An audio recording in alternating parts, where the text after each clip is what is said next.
আসসালামু আলাইকুম। মাইক্রোসফট ওয়ার্ডের নতুন আরেকটা ভিডিওতে আপনাদেরকে স্বাগতম।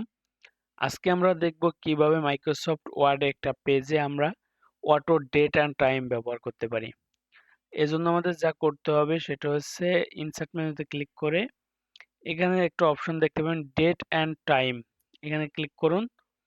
এখানে হচ্ছে অ্যাভেলেবেল ফরম্যাট যে ফরম্যাটগুলো আছে ডেট অ্যান্ড টাইমে সেই ফরম্যাটগুলো আপনারা দেখতে পাচ্ছেন। অর্থাৎ এখান থেকে যে ফরম্যাটটা আপনি ব্যবহার করবেন সেই ফরম্যাটটাই আপনার পেজের মধ্যে থাকবে।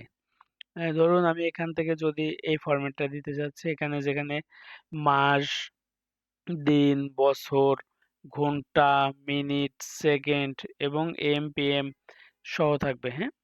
এটা যদি আমি দেই এবং এখানে হচ্ছে আপনার আপডেট অটোমেটিক্যালি একটা অপশন দেখতে পাবেন।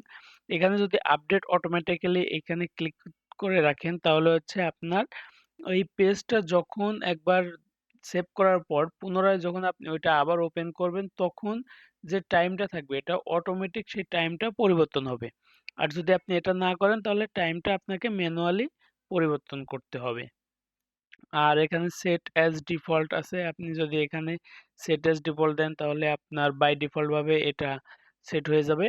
আমরা সেট অ্যাজ ডিফল্ট দিচ্ছি না, আমরা এভাবে ওকে করছি। এই যে দেখুন এখান থেকে অটোমেটিক এই যে আপডেটে ক্লিক করালে অটোমেটিক এটা ক্লিক মানে আপডেটটা হয়ে যাচ্ছে। তো এই ছিল আজকের ভিডিওতে।